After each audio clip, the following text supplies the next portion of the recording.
Hello everyone, কেমন আছো তোমরা? আশা করছি তোমরা সবাই ভালো আছো, আমরাও খুব ভালো আছি। আর আজকের ব্লগটা হচ্ছে সানডে ব্লগ। আর সেদিন আমি কি করেছিলাম তোমাদের সবার সাথে শেয়ার করব। আর তার সাথে দেখো, আমার গলাটার জন্য প্রথমে আমি সরি বলে নিচ্ছি, কারণ কি আমার ভীষণ ঠান্ডা লেগেছে। হ্যাঁ, সেই জন্য আর কি আমার গলা দিয়ে ঠিকভাবে আওয়াজ বেরোচ্ছে না। তো আজকে তো অলরেডি 2-3 দিন হয়ে গিয়েছে। আমি এখন যখন ব্লগটা এডিট করছি, মানে আমি এখন মঙ্গলবার দিন রাত্রেবেলা বসে বসে এই ভিডিওটা এডিট করছি, আর এটা সানডের ব্লগ।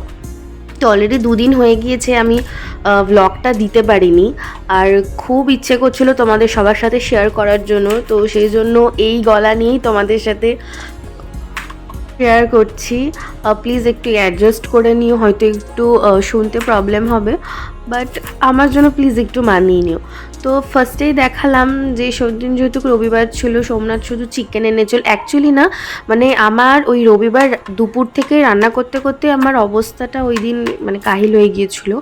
আমি অলরেডি বুঝতে পেরে গিয়েছিলাম যে আমার শরীর হয়তো সন্ধ্যের মধ্যেই হয়তো খারাপ করবে, বাট থ্যাংক গড কিছু মেডিসিনস নেওয়ার জন্য আর কি হয়তো যতটা ভেবেছিলাম ততটা কিছু হয়নি। বাট হ্যাঁ, এখন সুস্থ আছি। শুধু গলাটা ভেঙে গিয়েছে, মানে গলার ভয়েসটা ভেঙে গিয়েছে, যার জন্য হয়তো একটু অকওয়ার্ড লাগছে শুনতে, আর কিচ্ছু না। তো সেদিন গরমের মধ্যে রান্না করেছি, রান্নাবান্না করে স্নান করে আমি ডিরেক্ট যেহেতু এসিতে ঢুকে গেছি, স্নান করে ওঠার পরই এসির হাওয়াটা গায়ে লেগেছে, ওটাতে একটু একটু ক্ষতি করেছে। এছাড়াও আমি দুপুরবেলা বসে বসে লাঞ্চ করার পর কোল্ড ড্রিঙ্ক খেয়েছি। ঠান্ডা ঠান্ডা কোল্ড ড্রিঙ্ক খাওয়ার পর আমাকে আর কি পায়, আমার ভীষণভাবে ঠান্ডা লেগে গেছে, আর সেই জন্য আর কি আর এই অবস্থা। তো আমি এখন দেখলেই যে রবিবার ও মাংস নিয়ে এসেছিলো। আমি সেদিন কিচ্ছু করিনি, শুধু ঋষির জন্য চিকেন স্টু সামথিং কিছু একটা করে দিয়েছিলাম, আর আমাদের জন্য ওই জাস্ট চিকেন কষা, আর কিচ্ছু করিনি। আর একটু ডাল ছিল, সেই ডালটাকে আমি একটু শুকনো করে নিয়েছিলাম। আমার এরকম মুসুর ডাল শুকনো খেতে খুব ভালো লাগে। রেসিপিটা না কিছুই না, জাস্ট যদি ডাল বেঁচে যায় তো কি করবে, বাসি ডাল যদি হয় তো আরও মনে হয় আরও বেশি টেস্টি হয়। শুকনো ডাল অনেকেই হয়তো খায়, বাট যারা খাও না তাদেরকে একটা সুন্দর রেসিপি বলি। শুকনো ডালটা বা বাসি ডালটা থাকবে, ওই শুকনো গ্যাসে স্টিম বাড়িয়ে শুকনো করে নেবে, শুকনো মরিচ দিয়ে আর পেঁয়াজ দিয়ে সর্ষে তেল দিয়ে মেখে খাবে, ভীষণ টেস্টি। গরম গরম ভাতে তো খুব টেস্টি লাগে। আর সেই দিন দেখো কি হয়েছে, সেই দিন ঋষির চুলকে আমরা সবাই টাটা বাই বাই বলে দিয়েছি। ঋষি অ্যাকচুয়ালি না ভীষণ ঘামে, মানে সন্ধেবেলা যখন ও ছাদে খেলতে যায় মন্টিদির সাথে, এত ঘামে পুরো ওর মাথা চুয়ে চুয়ে জল পড়ে। তো আমি এই জন্য না রিস্ক নিলাম না। এখন সবার ঘরে ঘরে কিন্তু বিভিন্ন ধরনের সব অসুখ বিসুখ হচ্ছে, তো সেই জন্য আমি রিস্ক না নিয়ে আমি বললাম যে তুমি নিয়ে যাও সেলুনে, ওকে গিয়ে চুল কাটিয়ে নিয়ে এসো। তো আমি যাইনি, আমি বাড়িতেই ছিলাম। মন্টিদি, সোমনাথ ওরা দুজন ওকে নিয়ে গিয়েছিল, ঠিক আছে। আর দেখো এই যে আমার সোনাটা চুল কেটে চলে আসছে, আমি জাস্ট দেখে ওকে হয়ে গিয়েছি যে আমার সোনা গাছকে, মানে সেই ওর চুল একদম নাড়ুমুন্ডু ওকে করা হয়েছিল যখন ওর মুখে প্রসাদ হয়েছিল তখন। আর এইবার কেমন লাগছে তোমরা সবাই কমেন্ট করে আমি জানিও আমার সোনা ডলটাকে। কাঁদছে এমনি ভালো করে কেটেছে, একদম কাঁদিনি। ওরে বাবা, ওটা হ্যাঁ ওর অস্থির লাগছে। কিছু ঢেকে দিলে পরে ওই তো রাখবে না, খুলে দেবে গরম। ওটা দিতে মানা করলাম, ওটা দিও না। হ্যাঁ এমনি ভালো করে কেটে নেবে। কি করেছে গো, চুপ কই তোমার বাবা। তো মন্টিদির মুখে তো সবাই শুনলে যে ওর রিয়াকশন কি ছিল যখন ও হেয়ার কাট করাতে গিয়েছিল। তো যাই হোক, ও মন্টিদি ওকে ফ্রেশ ট্রেশ করিয়ে দিয়ে চান করিয়ে দিয়েছিল, খেয়ে দিয়ে গিয়েছিলো যেহেতু। তো বাড়িতে এসে আর খাওয়ানোর ঝামেলাটা ছিল না, একে স্নান করে ঘুম দিয়ে দিয়েছিল। আর এই যে আমি বললাম না যে সেদিন আমি শুধু চিকেন কষা ছাড়া কিচ্ছু রান্না করিনি, আমার শরীরটা তখন থেকেই খারাপ করছিল। আর আমারও ভীষণ ঘাম হয়, তো ওই ঘামের জলটা হয়তো জমে জমে হয়তো আরও বেশি ক্ষতি করেছিল।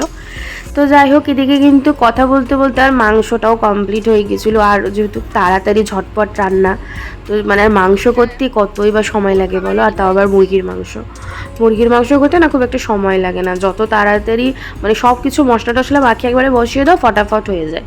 তো আমি একটু অন্যরকমভাবেই করি। তো যাই হোক, ওই দিন আমরা লাঞ্চ টাঞ্চ করে ওই যে বললাম শরীরটা খারাপ করছে, তারপরে আমি একটা ওষুধ খেয়েছিলাম।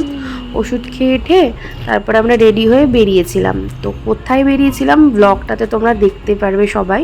আরও ব্লগ আসছে, আমি তো এখন এডিট করছি পরে, তাই জন্য বলতে পারছি আরও ব্লগ আসছে এক এক করে। তোমরা আরও অনেক বলেছিলাম যে আমি আগের ভিডিওটাতে আরও অনেক এক্সাইটিং ভিডিও তোমাদের সবার জন্য নিয়ে আসবো, তো আমি সেই জন্য চেষ্টা করছি যাতে তোমরা এন্টারটেন হও, তো সেই জন্য আমি ব্লগ করছি। তো সে দেখো সোমনাথ গিয়েছিল একটা এটিএমে, তো আমি মানে বলে না যে কি বানাবো, কন্টেন্ট তো কিছু নাই, আর আমি যা আছি তাই তোমাদের সাথে শেয়ার করতে চাই। তো যা পেরেছি আর কি আমরা এলোপাতাড়িভাবে ভিডিও বানিয়েছি। তো এইটা হচ্ছে আমি গিয়েছিলাম, অ্যাকচুয়ালি বলে দিই আমি গিয়েছিলাম আমার বাবার বাড়ি। তো বাবার বাড়িতে ঋষিকে রেখে আমি আর সোমনাথ, আমার যদি শরীরটা ভালো লাগছিল না, তো সোমনাথ আমায় বললো চলো তোমাকে একটু বাইরে থেকে ঘুরিয়ে নিয়ে আসি। তো আমি জাস্ট একটা ক্যাজুয়াল টপ আর একটা ক্যাজুয়াল প্যান্ট পরে জাস্ট হেয়ারটাকে এরকমভাবে বড় করে বান করে আমরা দুজন বেরিয়ে পড়েছিলাম। তো যারা যারা মালদাতে চেনো তারা তো প্রত্যেকে জানো এটা কোথাকার ভিউ। এটা হচ্ছে আমাদের মালদার ফোয়ারা মোড়। আমাদের মালদা কিন্তু আগে বলি তো আমাদের মালদা কিন্তু খুবই সুন্দর। যারা যারা মালদাতে থাকো তারা তো জানোই, আর যারা মালদার বাইরে থাকো তাদেরকে আমি মানে মন খুলে ওয়েলকাম করছি। আমাদের মালদা এতই সুন্দর, এখানে যে একবার চলে আসে এখান থেকে আর কেউ যেতে চায় না। আমার যতজন আউটসাইডারের বন্ধুরা আছে তারা প্রত্যেকে আমায় বলেছে যে মালদা এমন একটা জায়গা যে একবার চলে আসে মালদা ছেড়ে কেউ আর যেতে চায় না। আমি জানি না যে মালদার মধ্যে সত্যি কী আছে, কিন্তু হ্যাঁ একবার যে এখানে আসে সে সত্যি মালদার প্রেমে পড়ে যায়, মালদা ছেড়ে যেতে চায় না। তো আমরা দুজন বেরিয়ে পড়েছি এদিক সেদিক, গোটা মানে আমাদের প্রপার এলাকাটুকু মানে ইংলিশ বাজারে সিঙাতলা, তারপরে হচ্ছে মকদুমপুর, এগুলো আমাদের মালদারি এক একটা ছোটো ছোটো এলাকা আর কি। আমরা দুজন এলোপাতাড়িভাবে সেখানে ঘুরে বেড়াচ্ছিলাম। মানে কোথায় যাব, আমাদের তো কোনো জায়গার ডেস্টিনেশন নেই, আমরা জাস্ট দুজন অনেকদিন পরই অ্যাকচুয়ালি এরমভাবে বেরিয়েছিলাম। আগে ঋষার আগে এরমভাবে ঘুরতাম আমরা, তখন তো আর হয়ই না সময়, তো সেই জন্যই আর কি দুজন মিলে একটু বেরিয়ে পড়েছিলাম। দেখো একবার কিন্তু বাড়ির দিকে চলে গেছি, আবার বাড়ির রাস্তা দিয়ে বেরোচ্ছি, আবার এদিক দিয়ে ঢুকছি, মানে এলোপাতাড়িভাবে। মানে ওই যে হয় না প্রেমিক জোড়ারা যেরকম ঘুরে বেড়ায় আমরাও সেভাবে ঘুরে বেরিয়েছি জানো তো। আর মাঝে মাঝে একটু ভালোও লাগে এগুলো বলো, বাইক নিয়ে দুজন মিলে এই টাউনের মধ্যে নিজের পরিচিত জায়গাগুলোর মধ্যে ঘুরে বেড়াতে কিন্তু ভালোই লাগে, তাই না? তো যাই হোক আমি একটু অ্যাকচুয়ালি অনেক কথা বলি, অনেক কথা শুনতে শুনতে তোমরা সবাই বোর হয়ে যাবে, তো মানে নিজেরাই কনফিউজড হয়ে যাবে, ইয়ার বললো এখনই শরীর খারাপ তারপরে এত বকছে। তো যাই হোক তোমরা দেখতেই পাচ্ছ কোথায় কোথায় আমরা গিয়েছিলাম। যারা যারা মালদাতে থাকো না তাদের জন্য বলে রাখি, এটা হচ্ছে আমাদের মালদার মকদুমপুর বাজার। এই যে দেখালাম ওইখানটা, তো ওখানে হচ্ছে চিকেন মাটনের ওই দোকানগুলো ওই সাইডটাতে বসে। আর এই দেখো এইটা হচ্ছে একটা কালী মন্দির, যেইখানে পাশে লোকনাথ বাবার মন্দির আছে, সেখানে লোকনাথ বাবার কালীমার পুজো হয়। আর এই মোড়টা হচ্ছে এমএমসি মোড়, মানে মালদা মেডিকেল সেন্টার মোড়। এখানে একটা বড় একটা নামকরা নার্সিংহোম আছে মালদাতে, খুব একটা ফেমাস মুখ পরিচিত নার্সিংহোম। আর ঠিক তার সোজা দিক দিয়ে আমি বেরিয়ে যাচ্ছি। অ্যাকচুয়ালি এই যে রাস্তাটা দেখছো আমি এখান থেকে আগে আমি অনেক বছর এই রাস্তাগুলোর সাথে আমার অনেক মেমোরি জড়িয়ে আছে। এই যে দোকানটা যেটা দেখা গেল ওই দোকানটার চয়েস নাম, খুব মেমোরি জড়িয়ে আছে, ছোটোবেলায় এগুলো জায়গাতে আমি পড়তে আসতাম। আর এটা হচ্ছে মা ছন্দম কালী মন্দির। আর এই যে দেখো এইটাই আইডিয়াল বেকারি, এখানে আমি খুব পেস্ট্রি খেয়েছি, এখনও খাই, আর যেহেতু আমার বাবার বাড়ির এলাকাতেই তো খুব আসা হয়। আর এই যে মোমোর দোকান, যারা জানো তারা তো জানো, এটা হচ্ছে উদয়দার মোমোর দোকান। আমি খুব মোমো খেয়েছি একটা সময়, মানে আমার স্কুল লাইফ টিউশন লাইফগুলো এখানেই কেটেছে, তো যার জন্য আমি মানে খুব আমার সাথে মেমোরি জড়িয়ে আছে জায়গাগুলোর সাথে। আর দেখো বললাম না এবার এদিকে ঢুকছি সেদিকে ঢুকছি, দেখো বাড়ির দিকে চলে গিয়েছিলাম, আবার এই দিক দিয়ে বেরিয়ে দেখো। আর এটা হচ্ছে আমাদের club Malda Netaji club and library, যেখানে অলরেডি দুর্গাপূজার প্যান্ডেল স্টার্ট হয়ে গিয়েছে। আচ্ছা কার কার এলাকায় মানে পাড়ায় দুর্গাপূজার প্যান্ডেল স্টার্ট হয়েছে বলো তো, কমেন্ট বক্সে আমায় জানিও। মানে আমি তো বেরিয়েছি আর তখন বুঝতে পারলাম, অ্যাকচুয়ালি তো বেরোনো হয় না, বেরিয়ে দেখছি কত কত জায়গায় না এখন থেকে প্যান্ডেল স্টার্ট হয়ে গেছে। উফ সত্যি ওই ফিলটা ওই ইমেজটা কি বলবো, বোঝাতে পারবো না জাস্ট বলে। আর এইটা হচ্ছে আমাদের ইংলিশ বাজার থানা, থানার পাশে যেহেতু আমার বাড়ি, এই থানার সাথেও আমার অনেক মেমোরি জড়িয়ে আছে। আর এইটা হচ্ছে ইউথ ক্লাব, দেখো ইউথ ক্লাবে দেখতে পাচ্ছ প্যান্ডেল স্টার্ট হয়ে গিয়েছে, মানে অলরেডি সমস্ত বেশিরভাগ বড় বড় জায়গাগুলোতে কিন্তু প্যান্ডেল স্টার্ট হয়ে গিয়েছে দুর্গাপূজার জন্য। হাতে গোনা আর বোধহয় 40-45 দিনের মতো বাকি, তো ঠিকই আছে, এই সময়টা তো আর বেশিও নেই, তাই জন্য শুরু হয়ে গিয়েছে প্যান্ডেল। আর কয়দিন পরে মা নিজের বারবার বাড়িতে আসবে, তো বুঝতেই পারছো কতটা একটা বাঙালি হয়ে ইমোশন প্রত্যেকের, তাই না? তো এবার আমরা আবার যাচ্ছি এই সোজা দিকটাতে। এবার আমরা সোজা দিকটাতে আবার ওখান থেকে ঘুরিয়ে যাবো, এদিকে আর যাবো না, বুঝলে তো। ওই দিকে পরে আবার একদিন তোমাদের সবার সাথে শেয়ার করব। ঘুরে গিয়ে আবার দেখো থানা মোড়ে আসলাম, থানার থেকে একটু পাশে। আর ওখান থেকে বেরিয়ে এই যে মোমোর দোকানটা দেখছো, এই মোমোর দোকানটাতেও আমি খুব মোমো খাই। তো এই মোমোর দোকানটার মোমো আমার ভালো লাগে, মানে অল্টারনেট করে করে খাই। ওই উদয়দর দোকানের মোমো আর এই দাদাটার মোমো অল্টারনেট করে করে খাই। এটা হচ্ছে চিকেন মোমো। আর সোমনাথ আমাকে যখনই অলওয়েজ বারণ করে আমায় এই সসটা খেতে। আমি খাই না জানে, তারপরেও আমায় বারণ করে। যাই হোক, মোমো খাওয়ার পর ঋষির জন্য আর আমার বোনের জন্য চকলেটস আর একটু কোল্ড ড্রিঙ্ক নিতে গিয়েছিলাম। তো তোমরা দেখতেই পাচ্ছ আমি এখানে চকলেট আর কোল্ড ড্রিঙ্কস নিব। অ্যাকচুয়ালি না, কোল্ড ড্রিঙ্কটা কী হয়েছে, আমার তো বললামই আমার ঠান্ডা লেগে গেছিলো। তাই সোমনাথ আমাকে বারণ করছিল যে তুমি হারগিস কোল্ড ড্রিঙ্ক নেবে না, কারণ তুমি বলবে তো তুমি নিচ্ছ ওদের জন্য, বাট তুমি নিজে খাবে, কারণ মা বাবা তো খাবেই না, বোন একটু একটু, আর বেশিরভাগটাই আমার পেটে যায়। তো সেই জন্যই আর কি আমাকে বাইরে থেকে বারণ করছে, না কোল্ড ড্রিঙ্ক নেবে না, চকলেট নিচ্ছ না, কোল্ড ড্রিঙ্ক নেবে না। কিন্তু আমি হচ্ছি মানে বিশাল বড় অ্যাডিক্ট কোল্ড ড্রিঙ্কের প্রতি। তো সেই জন্য আমাকে কেউ থামাতে পারে না, আমার যতই ঠান্ডা লাগুক যতই যা হোক আমি কোল্ড ড্রিঙ্কটা নিই।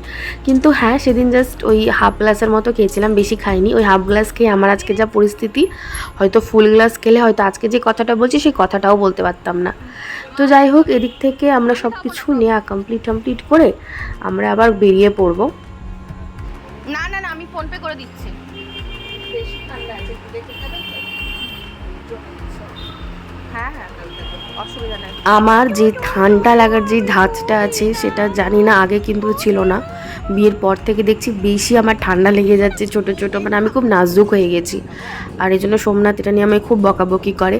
আর একটা জিনিস দেখো, এই যে দেখলে এই সাইডটাতে একটা বিরিয়ানির হাঁড়িগুলো একটু দেখা গেল, ওটা হচ্ছে কলকাতা আরসালানের বিরিয়ানি, মানে ডুপ্লিকেট বিরিয়ানি। আমাদের বাড়ির একদম কাছেই আর কি ওরা দোকান ওপেনিং করেছে। আর ব্যাপারটা হয়ে গেছে আমার সাথে খারাপ, আমি এখন বেশিরভাগ কিন্তু বিরিয়ানি এই আরসালানের বিরিয়ানি থেকেই খাই। খুব একটা বলবো না খুব ভালো, কিন্তু হ্যাঁ ঘরের কাছে যা পাওয়া যায় সেটাই মনে হয় যেন অনেক কিছু। তো ওই বিরিয়ানিকে আজকে টাটা বলে দিয়েছি, যেহেতু মোমো খেয়েছি আর একটু হালকা ফুলকা একটু ডায়েটও করছি, বাইরে রিচ টিচ সেরকম কিছু খাচ্ছি না। তো যাই হোক, কোল্ড ড্রিঙ্ক চকলেট নিয়ে মোমো খেয়ে ওই যে দেখো সোজা সাদা কালের বাড়িটা হচ্ছে আমার বাড়ি। আর আমি বাড়ি চলে যাব, অনেক দিন পর আসি মাঝে মাঝে, কিন্তু 1-2 ঘন্টা কাটিয়ে আবার সোমনাথ আমাকে কাজ হয়ে গেলে নিয়ে চলে যায় আমাকে আর ঋষিকে। কিন্তু আজকে আমি থাকবো, ইয়েস, আজকে আমি আমার বাবার বাড়িতে থাকবো। মানে বাবার বাড়িতে থাকা তো চলে এসেছি, আমি বলছি ভিডিওটার মধ্যে আর কি, বাবার বাড়িতে ছিলাম। তো খুব মজা হয়েছে, কেন গেছিলাম কি করেছি নেক্সট ভিডিওগুলোর সাথে আস্তে আস্তে রিভিল হবে। তোমরা আমার সাথে থেকো, আমাকে সাপোর্ট করো। আর কেমন লাগলো ভিডিওটি অবশ্যই কিন্তু জানিও। তো আজকের মতো এইটুকুই। তারপরে দেখো ওপরে যাব, ওপরে গিয়ে ঋষিকে দেব চকলেট, এটা আমার বাড়ির মেন ডোর। সোমনাথকে দিয়ে দিলাম টাটা, ও যাবে এখন কাজে, আবার নিতে আসবে কাল পরশু। তো দেখো দরজা টরজা লাগিয়ে আমি কিন্তু ঢুকে পড়ছি। আরে দেখো ঋষিকে চকলেট দিলাম, ঋষি কি কত খুশি না, নিজের হাত থেকে দেখো নিয়ে নেবে। তো যাই হোক, আজকের মতো টাটা, আবার আসবো নেক্সট ভিডিওর সাথে। আজকের মতো বাই বাই।